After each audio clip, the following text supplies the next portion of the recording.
Here we go again. Fallen on deaf ears. Wow. The light right now is something else. It is currently 4:30 in Nanaimo on Vancouver Island in British Columbia.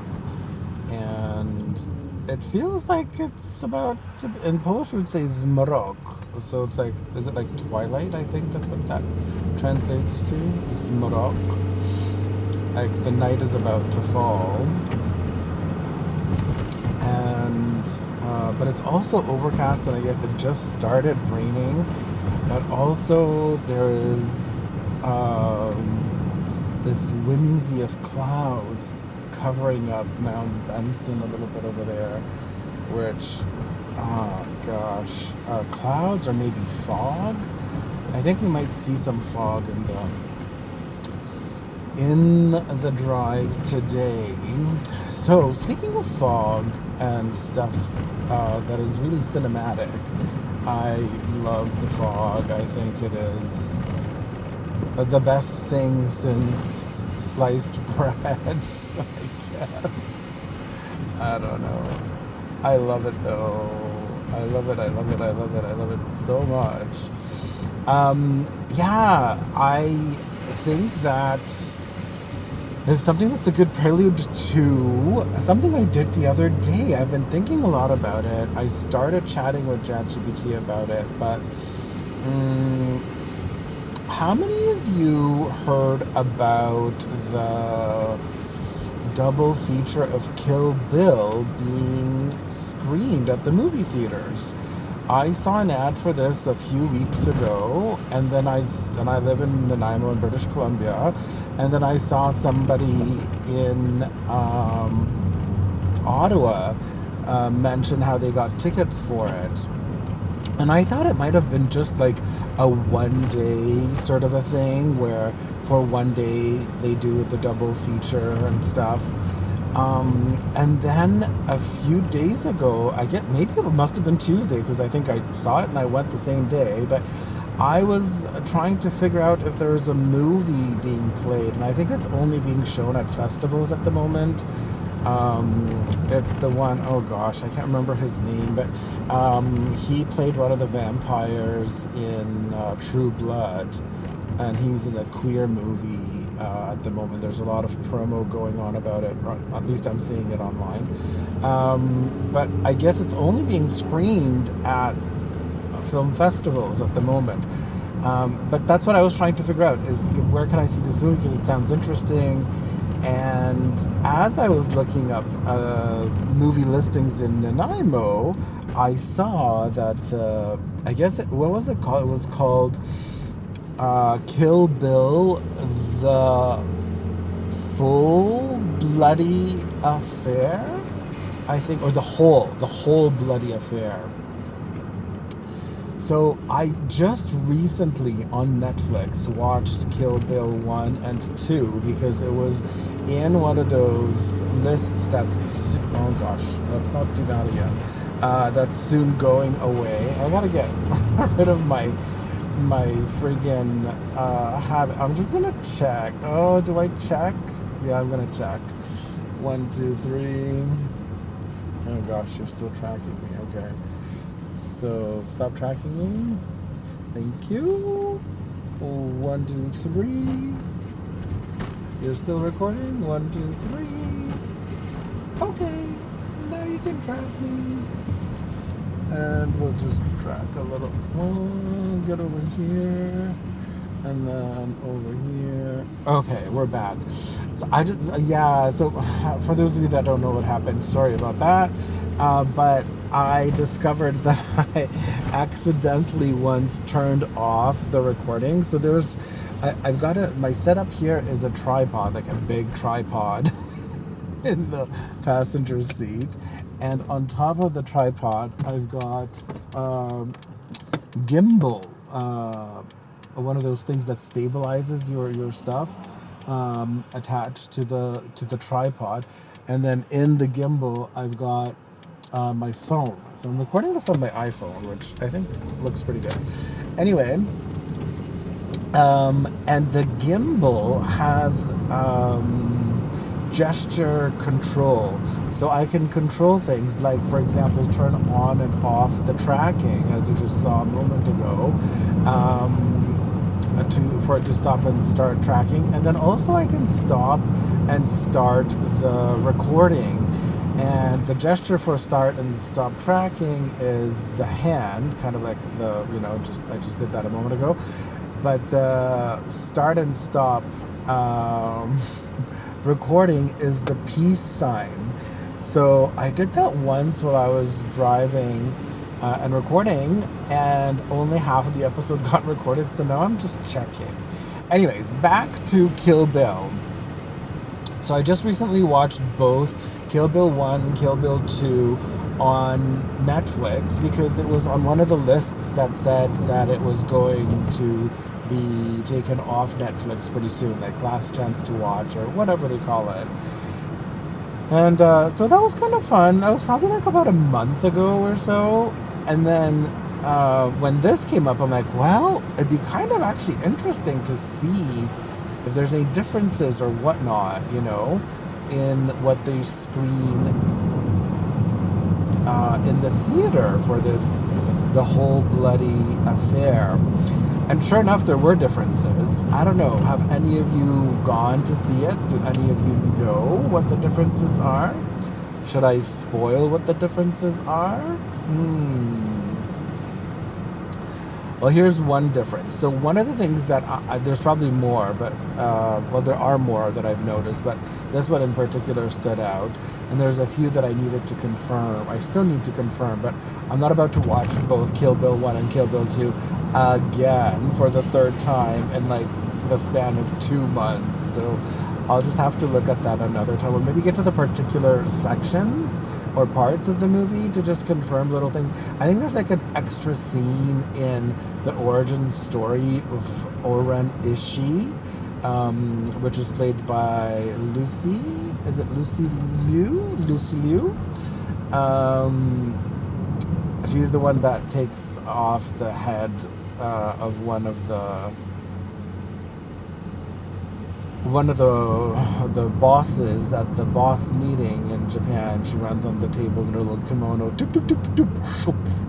That is one of my favorite scenes.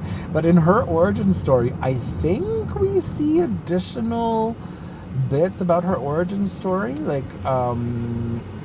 But the one thing for sure that I noticed, because when I was watching it at home on Netflix, I would pause it and ask ChatGPT random things. I'm interested, clearly, I mean, I'm doing this, so I'm kind of interested in videography and cinematography and kind of storytelling, visual storytelling, I guess.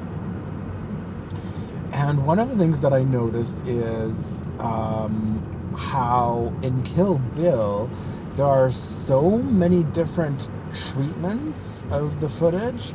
So one of the things you may notice is like the opening scene is all black and white, like really high contrast black and white. And I didn't think much of that, but when we got to the restaurant scene, and there was like, fighting.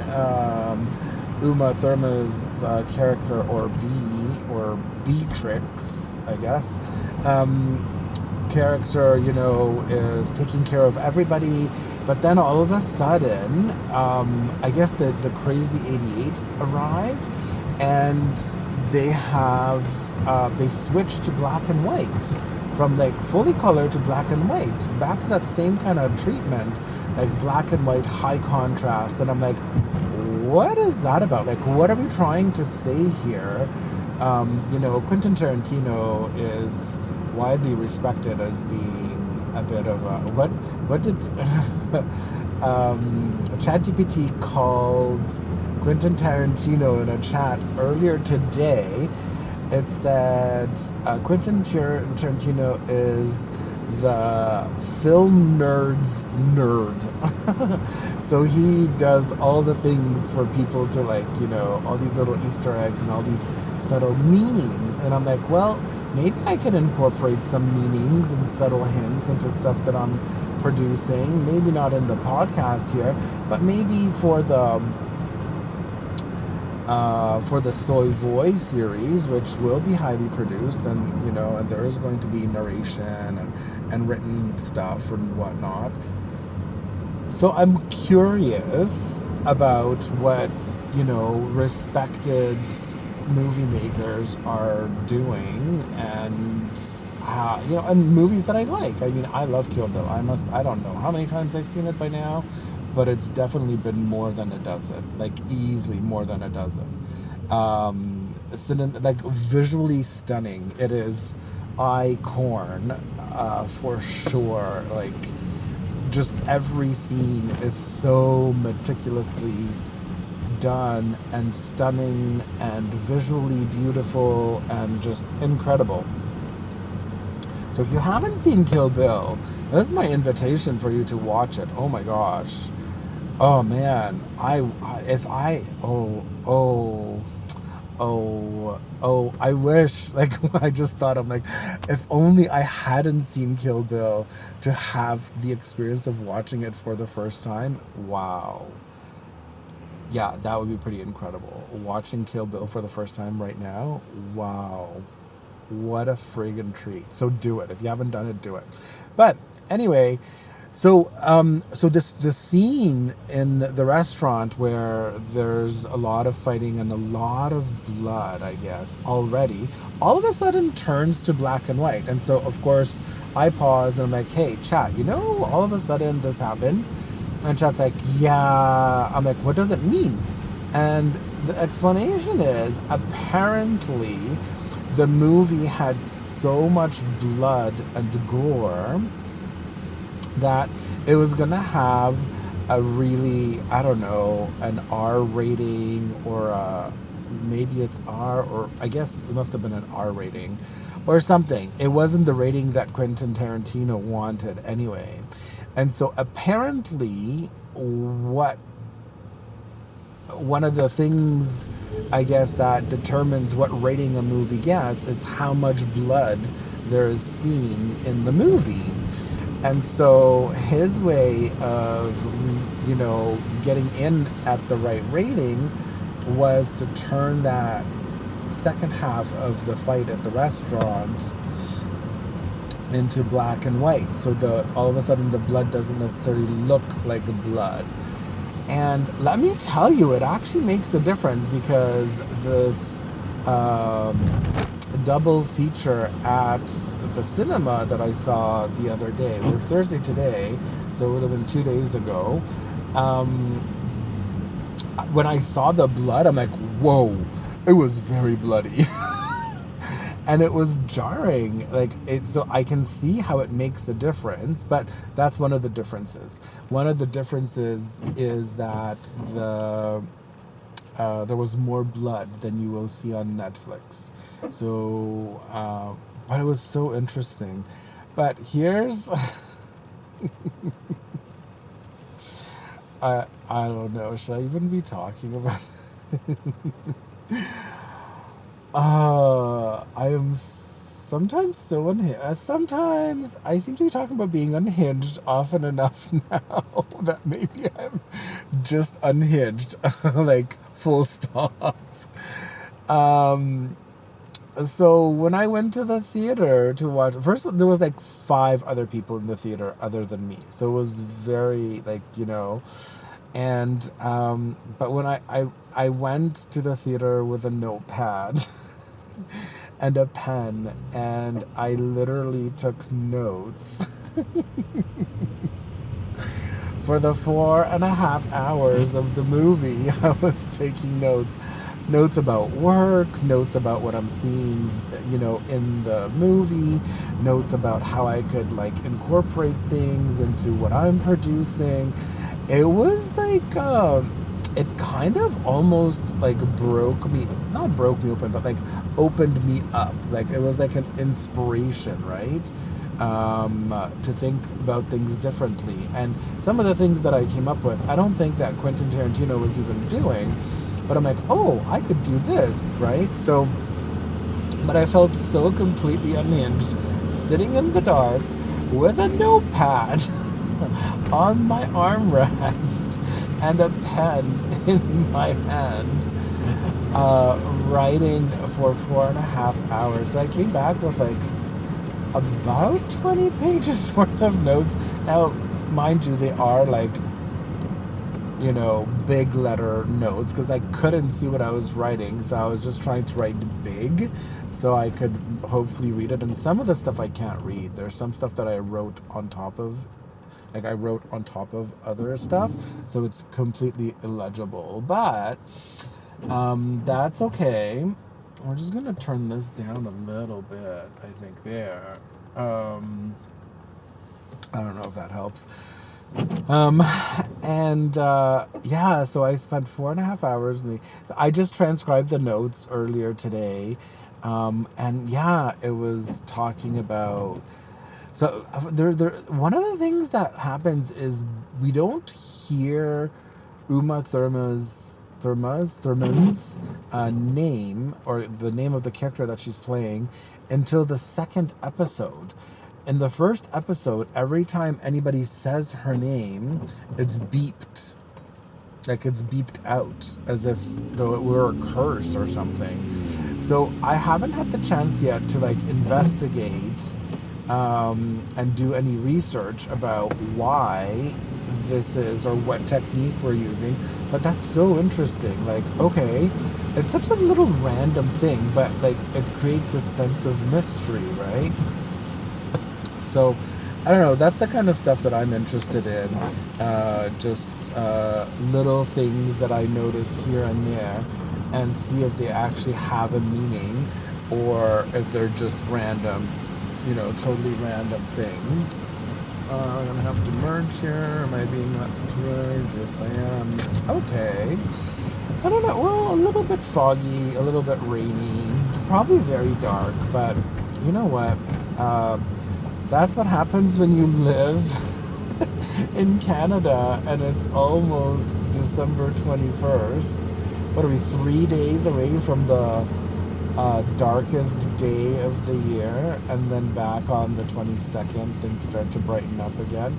But it's just so hard to find the time when it's actually nice and bright. So we'll see.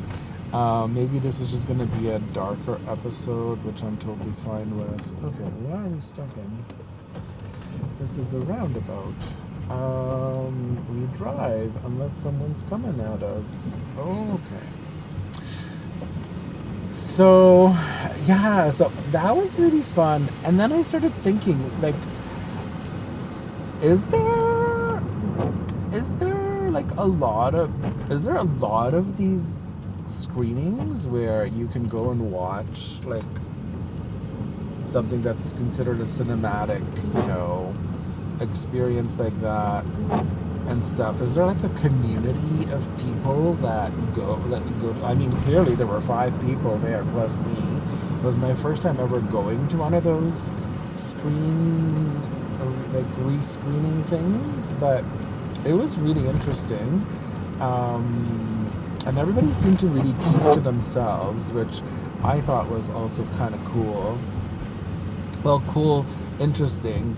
But then I'm like, is there like a place where people get together or chat? I'm gonna have to at least check for some online communities for Kill Bill.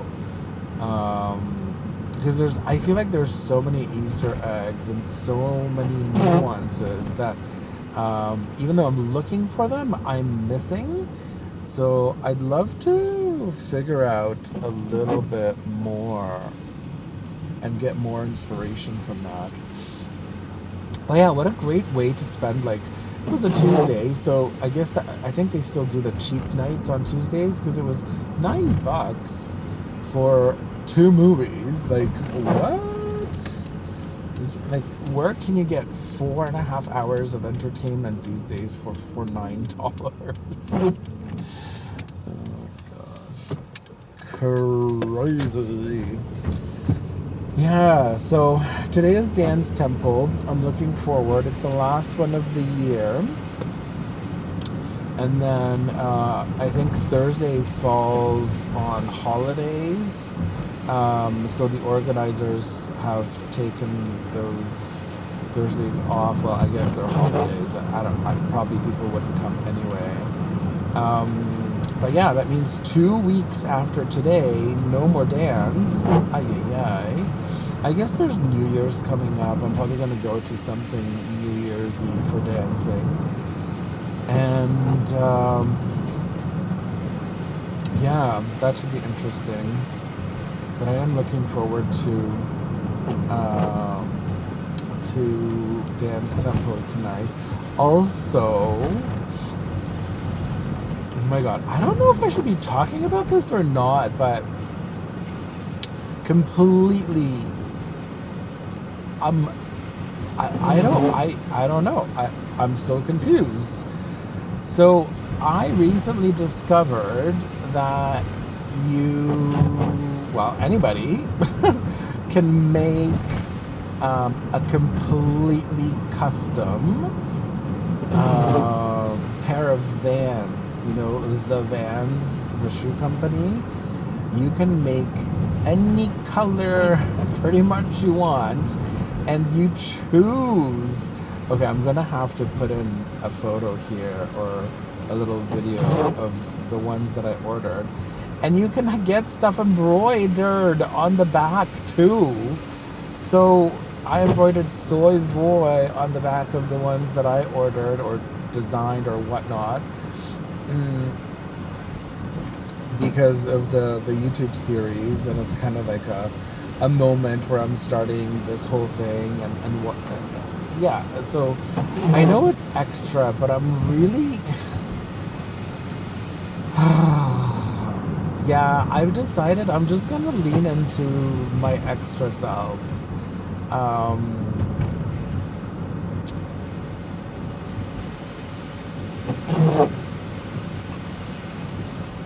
Yeah, it's something that I've been asked to do a lot in my life, is to just dial it down. And, you know, people having things to say about whatever, the way I act, the way I dress, what I wear, the way I speak, you know, and I think I'm just over it at this point. I think at this point I'm just gonna be as extra as I want to be. And if that means, you know, embroidering my name, VOI, on my shoes, because I'm starting a YouTube series called Soy Voy, I'm gonna do it. And if you think I'm unhinged, cool, that's great. If you think I'm extra, yeah, I agree, I'm extra. All of the things. Yeah, I'm just so tired of trying to walk. It feels like walking a tightrope. Imagine like trying to walk a tightrope, and anytime you step a little bit closer,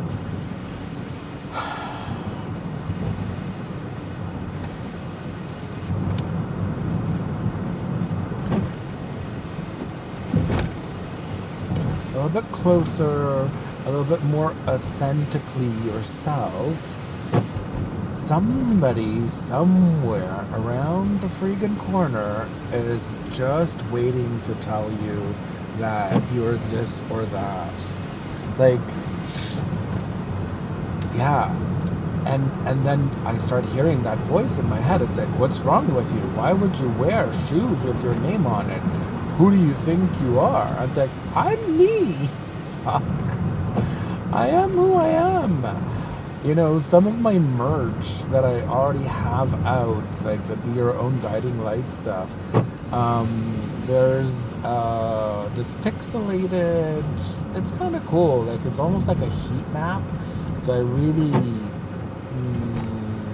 over edited a picture of my face, and it's kind of like a zoom in picture of my face. And so there's like a lot of blue highlights, a lot of red highlights, and other highlights. But it's almost gotten to the primary colors. Like it no longer looks like, a smooth face. And so one of my merch items is actually a t-shirt or a hoodie with that picture on the front. It covers like most of your chest, or my chest, because I have at least one. Well, I had two, but then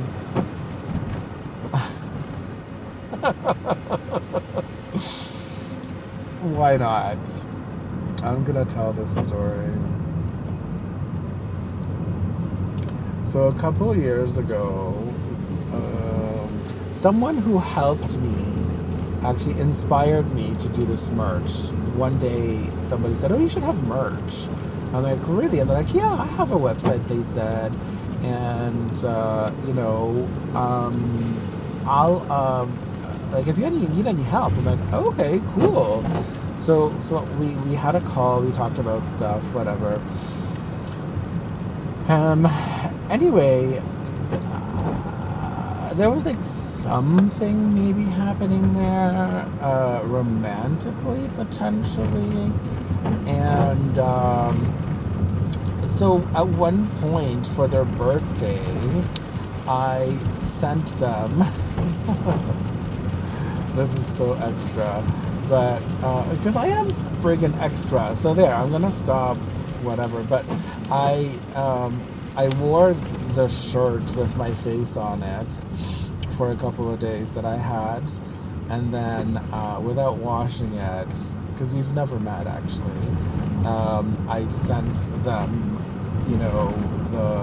the shirt with, I guess, my smell on it and stuff. And it was such a friggin' crazy story because the package got lost.